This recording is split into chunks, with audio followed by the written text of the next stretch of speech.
احد اللہ الصمد لم یلد ولم یولد ولم یکن لہ کفوا احد صدق اللہ مولانا العظیم اللہم صلی علی سیدنا مولانا محمد وعلی آلہ وصحبہ واہل بیتہ اجمعین. قال النبی صلی اللہ تعالی علیہ وآلہ وسلم نہیتکم عن زیارت القبور فزوروها. صدق رسول اللہ صلی اللہ تعالی علیہ وسلم. حاضرین کرام،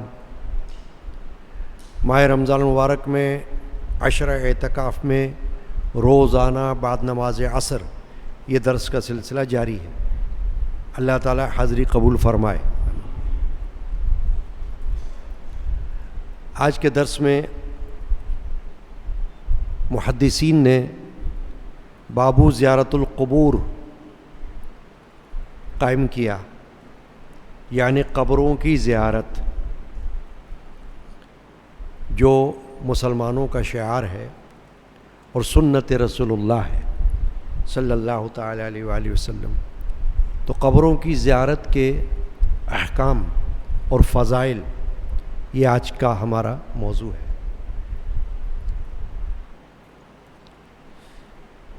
تمام امت مسلمہ کا متفقہ مسئلہ ہے کہ زیارت قبروں کی سنت نبوی ہے. نبی اکرم صلی اللہ علیہ وسلم سے صحیح کئی احادیث میں قبروں کی زیارت کا بیان اور ثبوت ملتا ہے. ابھی ایک حدیث شریفہ کے الفاظ میں نے پڑھے جو صحیح مسلم شریف کی حدیث ہے. حضرت بریدہ صحابی رسول ہیں، ان سے یہ حدیث روایت کی گئی ہے کہ رسول اکرم صلی اللہ علیہ وسلم نے یہ فرمایا نہیتکم عن زیارت القبور، میں نے تمہیں قبروں کی زیارت سے منع کیا تھا. فزوروہا، اب زیارت کیا کرو. یہ حدیث شریفہ کے الفاظ ہیں. اس میں حدیث کے الفاظ سے یہ معلوم ہوتا ہے کہ شروع اسلام میں، اوائل اسلام جن کو کہا جاتا ہے، قبروں کی زیارت ممنوع تھی، مرد کے لیے بھی عورت کے لیے بھی، کیونکہ وہ زمانہ بت پرستی کے قریب کا تھا. اسلام جب شروع ہوا نبی اکرم صلی اللہ علیہ وسلم کے دور اقدس میں، تو اس سے قبل تو بت پرستی جاری تھی. لہٰذا ابھی اسلام کو شروع ہوئے زیادہ عرصہ نہیں گزرا، اس لیے احتیاط کے طور پر اللہ کے رسول صلی اللہ علیہ وسلم نے زیارت قبور سے منع فرمایا تھا، تاکہ لوگ غلطی سے بت پرستی میں کہیں مبتلا نہ ہو جائیں. یعنی قبروں کو وہ یہ نہ سمجھیں کہ یہ بھی بت پرستی کی طرح ایک کوئی عمل ہے، تو منع فرما دیا تھا. مگر جب اسلام میں ترقی ہو گئی، دین اسلام اچھی طرح پھیل گیا، تعلیمات واضح ہو گئیں، اور رسول اکرم صلی اللہ علیہ وسلم نے مسائل بھی بیان فرما دیے، تو پھر خود نبی اکرم علیہ الصلوۃ والسلام نے اس کی اجازت دی اور حدیث میں فرمایا فزوروہا، اب زیارت کیا کرو، یعنی کہ اب کوئی ممانعت نہیں ہے. اور ایک حدیث میں یہ بیان کیا کہ اس زیارت کی وجہ سے آخرت یاد رہتی ہے یا آخرت کی یاد آتی ہے. اس کا معنی یہ ہے کہ جب کوئی قبرستان جائے گا، قبر کی زیارت کرے گا، تو عقل مند اگر ہے تو اسے اس وقت یہ خیال آئے گا کہ آج جس طرح یہ صاحب قبر منو مٹی کے اندر اپنی قبر میں لیٹا ہوا ہے، اسی طرح کبھی بھی مجھے بھی اسی طرح قبر کے اندر آنا ہو جائے گا. یعنی اب موت کا چونکہ پتہ نہیں، زندگی کا کوئی بھروسہ نہیں، ہو سکتا ہے میں کھڑا ہو کر ابھی زیارت کر رہا ہوں اور کچھ ہی دیر بعد میں خود قبر کے اندر چلا جاؤں. تو اسے خوف پیدا ہوگا، آخرت کی یاد آئے گی، توجہ اس طرف ہو جائے گی کہ کل تک جو ہمارے ساتھ اٹھتا بیٹھتا تھا، چلتا پھرتا کھاتا پیتا تھا، آج وہ خاک تلے سویا ہوا ہے، آرام کر رہا ہے، اور ہم اس سے اس طرح بات چیت نہیں کر سکتے جیسے ہم آپس میں ایک دوسرے سے کر سکتے ہیں.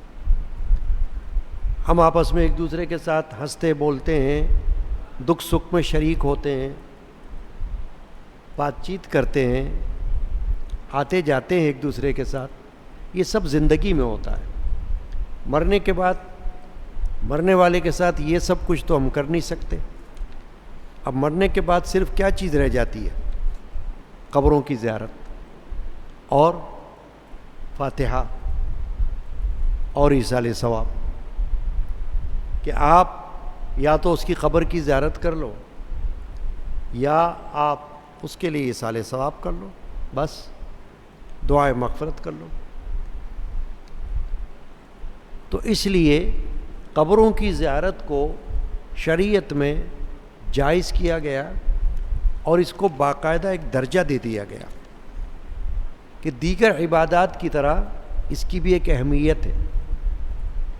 اور اس کی خاص وجہ یہ بھی ہے کہ لوگ اپنے مرنے والوں کو فراموش نہ کر دیں، کیونکہ جب انسان دنیا سے چلا گیا تو جب تک غم تازہ ہے اس وقت تک تو یاد اس کی بہت زیادہ رہے گی، یہ ایک فطری بات ہے.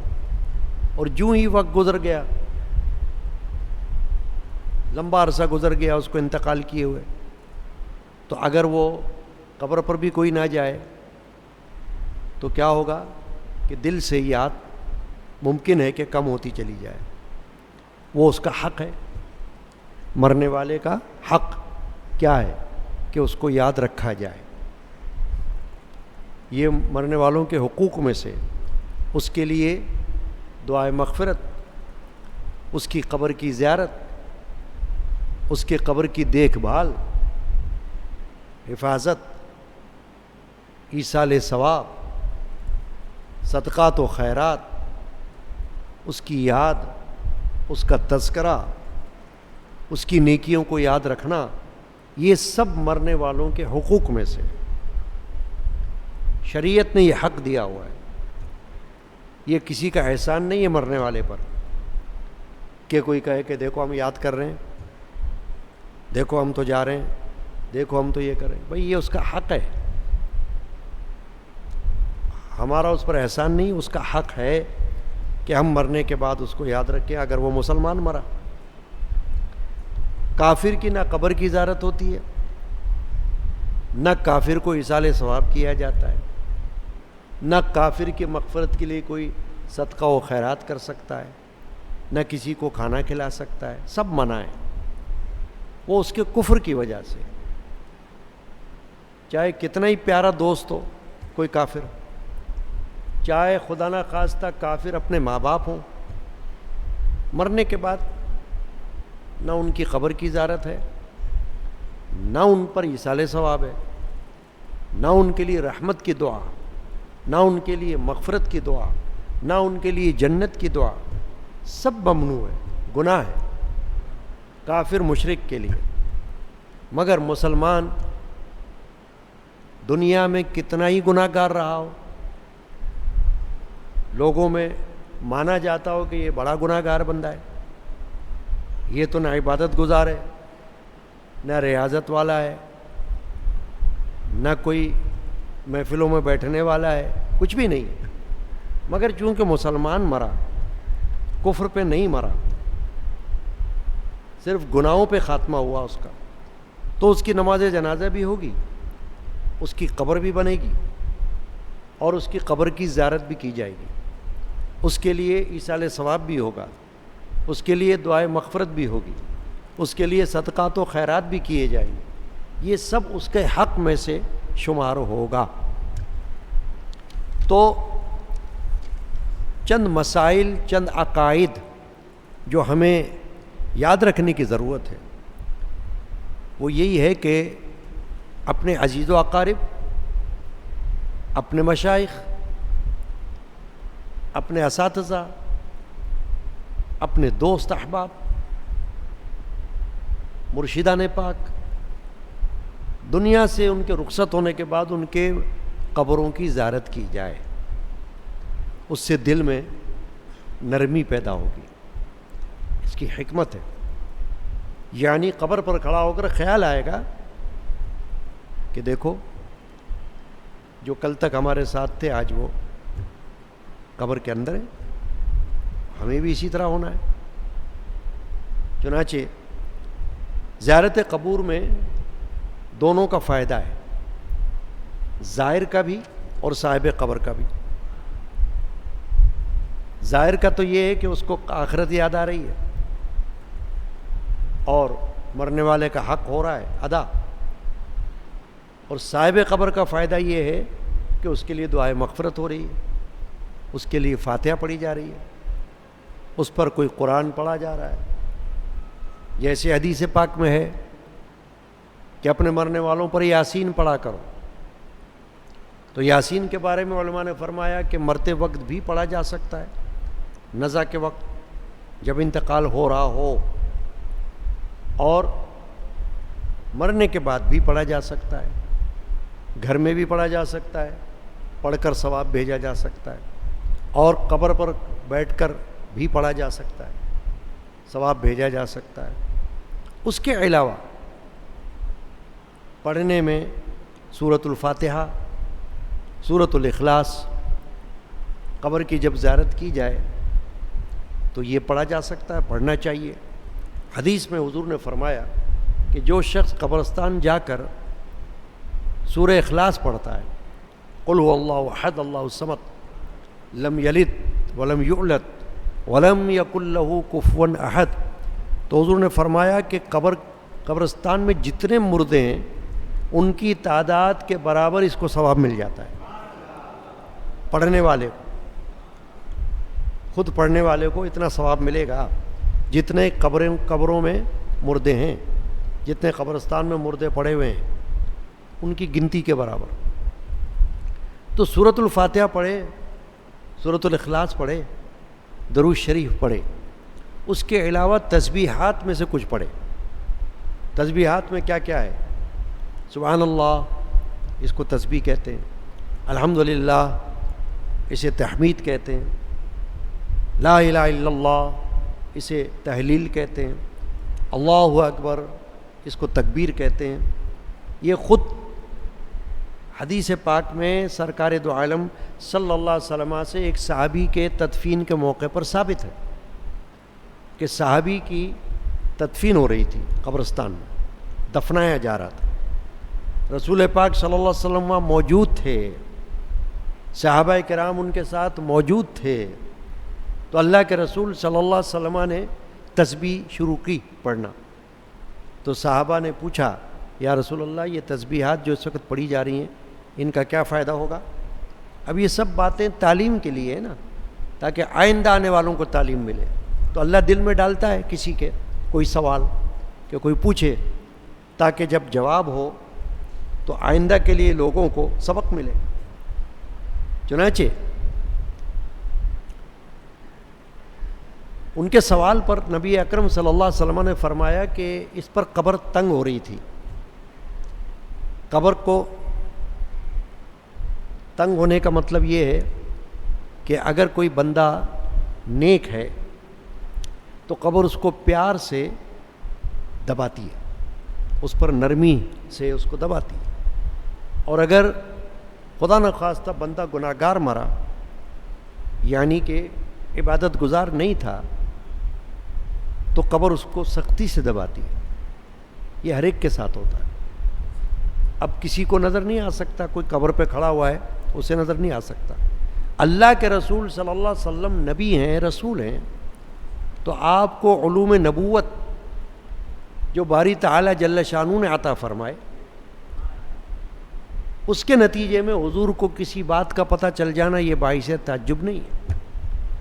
اسی کو ہم علم غیب کہتے ہیں کہ اللہ کی طرف سے جو بات ان کے قلب اطہر میں اللہ ڈال دے, دوسرے کے دل میں نہیں آئے گی مگر حضور کو پتہ چل جائے گی.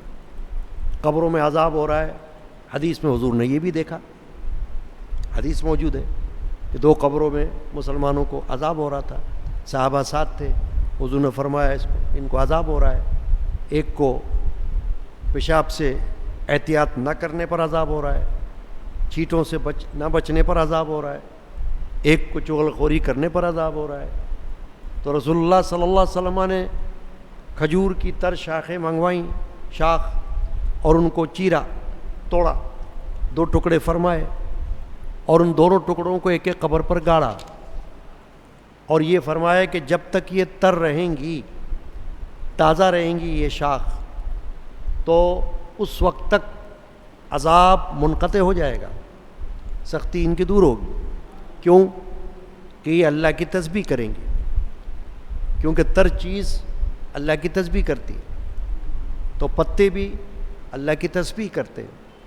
یہی وجہ ہے کہ محدثین نے اس حدیث کو دیکھ کر فقہا نے اس مسئلے کو اخذ کیا کہ مسلمان کی قبروں پر تازہ پتے, تازہ پھول رکھنے چاہیے یا وہاں پر کوئی پودا گاڑنا چاہیے تاکہ اس کی تسبیح رہے. پتے جب تک تازہ رہیں گے, پھول جب تک تازہ رہیں گے, وہ اللہ کی تسبیح کریں گے اور مردے کو اس کا ثواب ملے گا اور اس کو راحت ملے گی. یہ بات سختی دور ہوگی. تو رسول اللہ صلی اللہ علیہ وسلم نے جب تسبیح پڑھی صحابی کے تدفین کے موقع پر, اور صحابہ نے پوچھا کہ اس کی وجہ کیا ہے, تو آپ نے فرمایا چونکہ اس کی قبر تنگ ہو رہی تھی اس پر, تو میں نے یہ اللہ کی تسبیحات پڑھی, اللہ کو یاد کیا, اللہ تعالیٰ اس کی برکت سے اس کی قبر کو کشادہ فرمائے گا, اور اس کی قبر کشادہ ہو گئی. تو اس لیے اب یہ ثابت ہو گیا کہ جب آپ قبرستان جاتے ہیں تو وہاں تسبیحات میں سے بھی کچھ پڑھ سکتے ہیں, قرآن مجید میں سے کچھ پڑھ سکتے ہیں, اور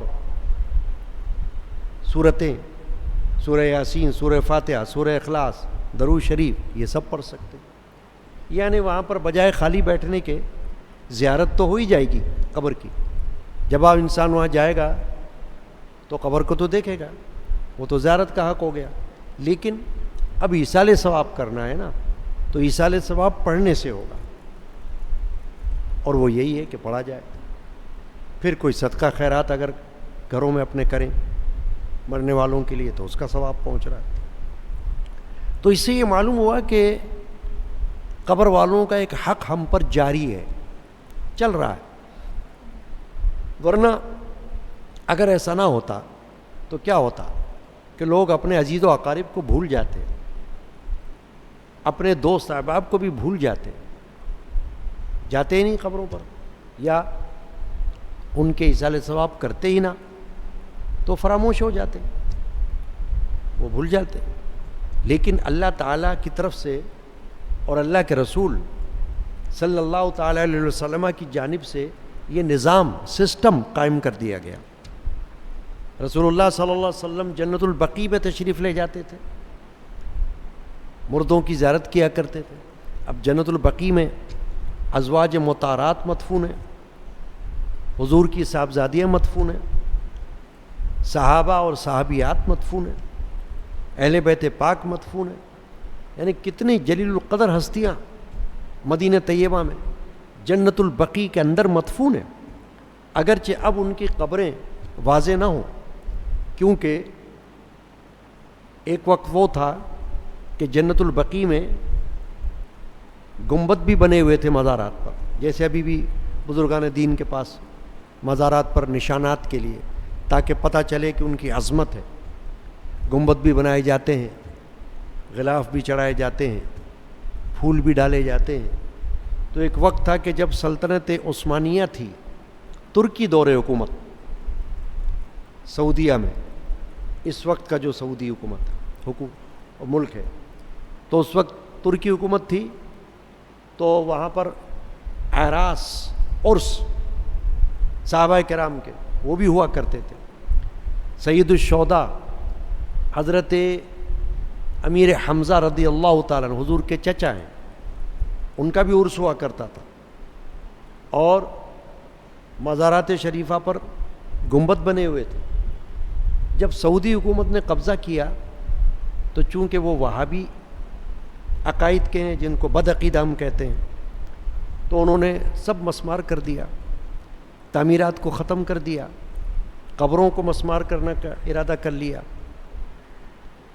اور ایک وقت ایسا بھی آیا کہ مقام ابوا میں رسول اکرم صلی اللہ علیہ وسلم کی والدہ ماجدہ کی قبر انور ہے، حضرت سیدہ آمنہ سلام اللہ علیہا۔ اس قبر انور پر سرکار دو عالم صلی اللہ علیہ وسلم اپنی حیات طیبہ میں گئے، صحابہ ساتھ تھے، حدیث موجود ہے۔ حضور نے ان کے قبر کی زیارت کی اجازت مانگی اللہ سے، اللہ نے اجازت دی، حضور نے زیارت فرمائی، اور حضور کی آنکھوں سے آنسو بہے، سرکار دو عالم صلی اللہ علیہ وسلم رونے لگے۔ صحابہ نے جب دیکھا کہ اللہ کے رسول رو رہے ہیں تو صحابہ کرام بھی رونے لگے، یہ حدیث میں موجود ہے واقعہ۔ تو حضرت بی بی آمنہ کی قبر کو بھی مسمار کر دیا گیا سعودی حکومت نے، چند سالوں پہلے کی بات ہے، کئی سال ہو گئے اس بات کو، باقاعدہ اس پر احتجاج ہوا تھا، یہاں پاکستان میں بھی احتجاج ہوا تھا، یہ خبر پھیل گئی تھی کہ سعودی حکومت نے حضور کی والدہ کی قبر کو گرا دیا۔ دیکھیں جو سعودی حکومت کے جو عقائد ہیں، وہابیوں کے جو عقائد ہیں، وہ ابن عبد الوہاب کے پھیلائے ہوئے ہیں۔ ابن عبد الوہاب وہ خبیث شخص تھا کہ جس نے اپنے وقت میں توہین آمیز کتاب لکھی، اس میں اللہ اور اللہ کے رسول اور صحابہ کرام، اولیاء کرام، اہل بیت پاک، ان سب کی شان میں توہین آمیز بکواس کی۔ اس نے تو یہاں تک کہا کہ یہ جو رسول اکرم صلی اللہ علیہ وسلم کا روض انور ہے، یہ بھی ایک بت ہے، معاذ اللہ، استغفر اللہ ربی۔ یعنی اس نے یہاں تک بکواس کی۔ تو اگر ان کا بس چلے تو وہ تو سب کچھ ختم کر دیں، مگر جو آپ سن رہے ہیں وہ یہ ہے کہ رسول اکرم صلی اللہ علیہ وسلم جنت البقیع میں تشریف لے جایا کرتے تھے، وہاں قبروں کی زیارت فرمایا کرتے تھے، ان کے لیے دعائے مغفرت کرتے تھے۔ آپ نے سنا ہوگا اکثر شب برات میں یہ حدیث سنائی جاتی کہ نبی اکرم مغفر بن آدم صلی اللہ علیہ وسلم ام المومنین حضرت عائشہ صدیقہ رضی اللہ تعالیٰ عنہ کے گھر میں تھے، حجرے میں، ان کی باری کے دن، ام المومنین کی باری تھی کہ سرکار دو عالم صلی اللہ علیہ وسلم ان کے پاس تھے۔ تو رات کے وقت ام المومنین کی آنکھ کھلی تو آپ نے دیکھا کہ سرکار دو عالم صلی اللہ علیہ وسلم اپنے بستر مبارک پر نہیں ہیں، بستر خالی ہے۔ تو ام المومنین اٹھیں اور حضور کو تلاش کرنے کے لیے نکلیں، تو جنت البقیع میں دیکھا جا کر کہ نبی پاک صلی اللہ علیہ وسلم وہاں پر دعا میں مشغول ہیں۔ ام المومنین واپس آ گئیں، حضور پاک صلی اللہ علیہ وسلم آئے، تشریف لائے، تو انہوں نے فرمایا کہ اے عائشہ،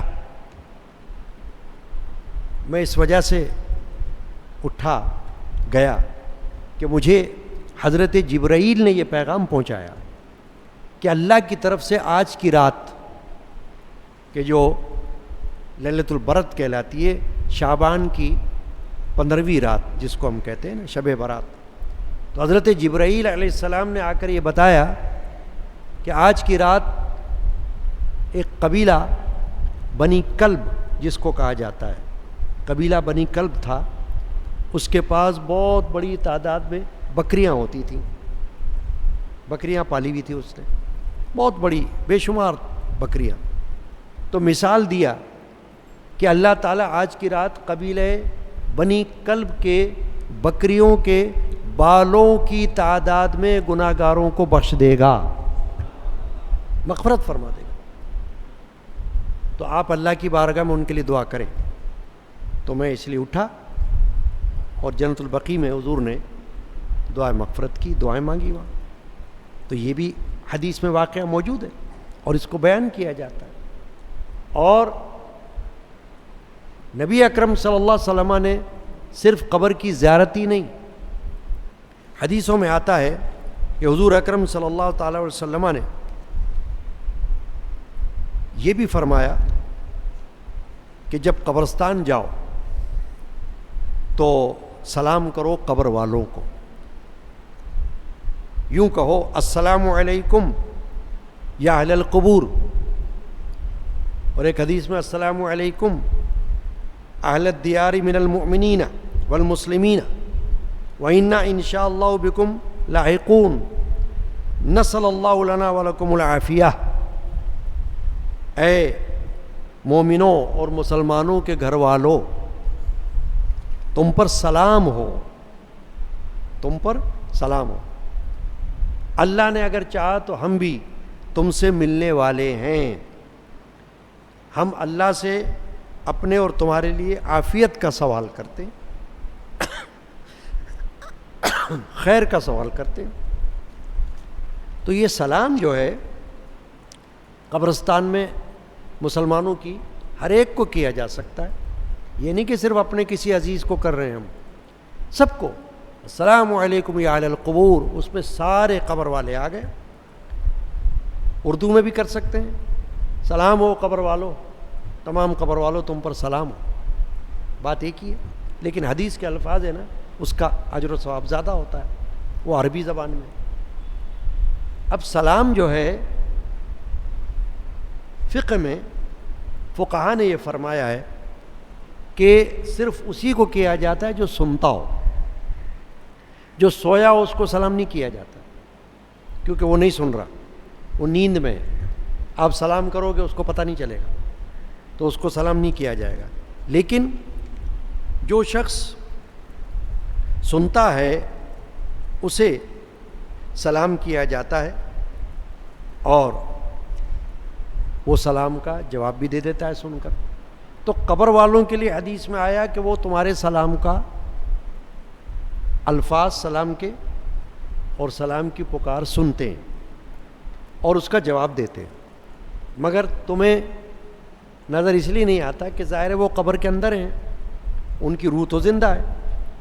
وہ قبر کے اندر سے اگر جواب دیں گے بھی تو تمہیں سنائی تھوڑی دے گی. اگر ویسے بھی کوئی یہ کہے کہ بھئی وہ کوئی آواز نکالتے ہوں تو اتنی مٹی ہوتی ہے، منو مٹی، مٹی کا ڈھیر، پھر اوپر پتھر،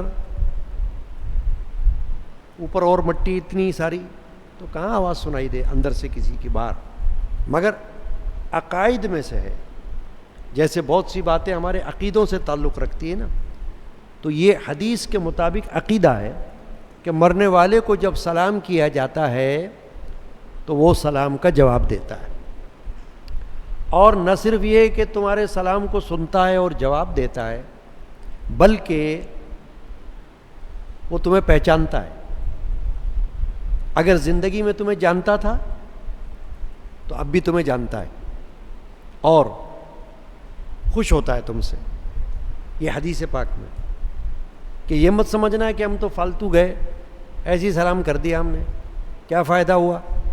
فائدہ تو ہوا، تمہیں سلام کرنے کا ثواب مل رہا ہے، تمہارے نام اعمال میں اس سلام کا ثواب آ رہا ہے، اور تم نے جس کو جو سلام کیا وہ تمہارے سلام کا جواب دے رہا ہے. تمہیں سنائی نہیں دے رہا مگر وہ جواب دے رہا ہے. پھر تمہارے وہاں کھڑے ہونے سے یا بیٹھنے سے خوش ہو رہا ہے. باپ ہے تو باپ خوش ہو رہا ہے، ماں ہے تو ماں خوش ہو رہی ہے، بھائی بہن ہے تو وہ خوش ہو رہے ہیں، عزیز و اقارب ہے تو وہ خوش ہو رہے ہیں. پیر کی قبر پہ کوئی گیا تو مرشد خوش ہو رہا ہے مرید سے کہ میری قبر پر آیا ہے. یوں ہر صاحب قبر اپنی قبر پر آنے والے سے انسیت پکڑتا ہے. عمرو بن العاص ایک صحابی ہوئے حدیث پاک میں کہ انہوں نے وصیت کی، وصیت کہ میرا جب مرنا ہو اور مجھے جب دفنا دیا جائے تو اتنی دیر میری قبر پر رکے رہنا، اتنی دیر میری قبر پر رکے رہنا کہ جتنی دیر میں ایک اونٹ ذبح کر لیا جائے اور اس کا گوشت تقسیم ہو جائے. یعنی مثال دی کہ جتنی دیر میں کوئی اونٹ کو ذبح کر کے اس کا گوشت بنا لے، وہ گوشت کو تقسیم کر دے، اتنی دیر میری قبر پر بیٹھے رہنا تاکہ میں تم سے فرحت اور راحت حاصل کروں، انسیت حاصل کروں. تو اس سے معلوم ہوا کہ مردہ پہچانتا ہے. ویسے بھی ایک حدیث پاک میں حضور نے فرمایا کہ جب مردے کو دفنایا جاتا ہے اور دفنا کے لوگ واپس لوٹتے ہیں تو مردہ ان کے جوتوں کی آواز سنتا ہے، جوتوں کی آواز. تو اب بتائیے اب جو قبرستان میں لوگ گئے ہیں ان میں تو بے شمار لوگ ہوتے ہیں، کوئی عزیز ہیں، کوئی قریب والے ہیں، کوئی دور والے ہیں، کوئی رشتہ دار ہیں، کوئی غیر ہیں، کوئی اپنے ہیں، کوئی پڑوسی ہیں، پتہ نہیں کون کون ہے. جو سنتا ہے اگر چاہتا ہے تو آ جاتا ہے، قبرستان پہنچ جاتا ہے. اب قبرستان میں دفن کر کے جب لوگ واپس لوٹتے ہیں تو اللہ کے رسول صلی اللہ علیہ وسلم فرما رہے ہیں کہ مردہ ان کے جوتوں کی آہٹ کو سنتا ہے. تو اگر جوتوں کی آہٹ کو مردہ سنتا ہے تو پھر ہماری تلاوت، ہمارا درود، ہماری تسبیح یہ بھی سنے گا، ہمارا وہاں بیٹھنا، ہمارا وہاں آنا یہ بھی دیکھے گا. پھر قبر پر جب کوئی جاتا ہے تو عموماً پانی کا چھڑکاؤ کرتے ہیں. پانی کا چھڑکاؤ بھی سنت رسول اللہ ہے صلی اللہ علیہ وسلم، یعنی فالتو عمل نہیں ہے. نبی پاک صلی اللہ علیہ وسلم نے ایک سے زیادہ صحابہ کی قبروں پر تدفین کے وقت جب تدفین ہو گئی تو پانی چھڑکایا، پتھر بھی لگایا. ایک صحابی حضرت عثمان بن مظعون رضی اللہ تعالی جو مدینہ طیبہ میں دفن ہونے والے پہلے صحابی تھے، ان کو جب دفنایا تو پتھر بھی خود اپنے دست مبارک سے اس پہ لگایا نشانی کے لیے، جیسے ہم پتھر لگاتے ہیں قبروں پر، نام بھی لکھ دیتے ہیں. پتھر بھی لگایا حضور نے اور مٹی بھی برابر کروائی اور پھر اس پر پانی بھی چھڑکایا. تو اسی لیے محدثین فرماتے ہیں حدیث کی شرح میں اور فقہا فرماتے ہیں کہ قبر پہ پانی کا چھڑکاؤ یہ بھی درست ہے. تو میں یہ عرض کر رہا تھا کہ زائر قبر پر جب جائے تو قبر والے کو سلام کرے اور کوشش یہ کرے کہ قبر کی طرف منہ کر کے کھڑا ہو جائے، کعبے کی طرف پشت کر کے کھڑا ہو جائے اور دعا کرے، فاتحہ کرے اور اس کو ایصال ثواب کرے. بعض اوقات جو قبروں پہ جا کے لوگ غلط کام کرتے ہیں، معاذ اللہ کوئی سجدہ کر رہا ہے تعظیمی، یہ تو حرام ہے، نہیں ہونا چاہیے. یا قبر پہ جا کے کوئی حال کھیل رہا ہے، لوٹ رہا ہے، زور زور سے چلا رہا ہے، یہ بھی ناجائز. آپ دیکھیں کہ فقہا نے خواتین کو قبروں کی زیارت سے منع کیا، پھر فقہا نے مشروط اجازت دے دی. مشروط اجازت یہ دی کہ وہ خواتین جو وہاں جا کر چلائیں گی نہیں، زور سے روئیں گی نہیں، یعنی کہ کوئی آواز نکال کر ایسا عمل نہیں کریں گی، وہ جا سکتی. اور جن کو اپنے اوپر اعتماد نہ ہو کہ آپ ایسے باہر ہو جائیں گی، وہ خواتین قبرستان نہ جائیں. اب جو خواتین قبرستان جانے کی فقہا نے اجازت دی وہ بھی کس وقت کہ جب عام پبلک کا وہاں جانا نہ ہو، خاص وقت میں چلی جائے اپنے کسی محرم کے ساتھ، گھر والے کے ساتھ، ایسے عزیز کے ساتھ جو اس کا اپنا ہے، بیٹا بھتیجا بھانجا، ان کے ساتھ چلی جائے، فاتحہ پڑھے واپس آ جائے، قبر کی زیارت کرے واپس آ جائے. تو اب عورتیں بھی فقہا نے فرمایا جا سکتی ہیں شرط کے ساتھ. تو اس طرح کرنا یہ قبروں کی زیارت کے لیے مسنون عمل ہے. اور کوئی اگر منع بھی کرے تو سمجھو جاہل بندہ ہے، اس کے منع کرنے سے قبرستان کی زیارت سے رکنا درست نہیں۔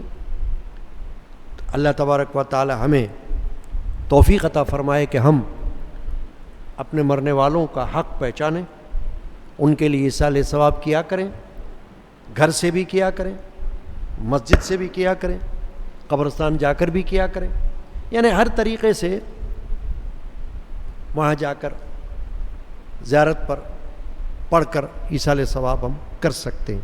اللہ تبارک و تعالی ہمیں توفیق عطا فرمائے۔ اللہم صلی علی سیدنا مولانا محمد وعلی آلہ وصحبہ اجمعین۔ ربنا تقبل منا انک انت السمیع العلیم وتب علینا انک انت التواب الرحیم۔ ربنا آتنا فی الدنیا حسنۃ وفی الآخرۃ حسنہ وقنا عذاب النار۔ یا اللہ، آج جو درس میں قبروں کی زیارت کے موضوع پر بیان ہوا ہے اس کو یاد رکھنے، سمجھنے اور عمل کی ہم کو توفیق عطا کر۔ حضور نبی کریم صلی اللہ علیہ وسلم کی بارگاہ میں نظر فرما، صحابہ کرام، اہل بیت اعظام، تابعین، تبع تابعین، اولیاء کاملین رضی اللہ عنہم اجمعین کی بارگاہ اقدس میں اس کو نظر فرما دے۔ حضور سیدنا غوث اعظم کی بارگاہ میں نظر فرما، مرشدان پاک کے ارواح کو ثواب پہنچا، ہمارے عزیز و اقارب، ہمارے دوست احباب، ہمارے پیر بھائی بہنیں، ان کے ارواح کو ثواب پہنچا۔ اللہم یا رب العالمین، صلی اللہ تعالی علی محمد وعلی آلہ وصحبہ اجمعین۔ جزاکم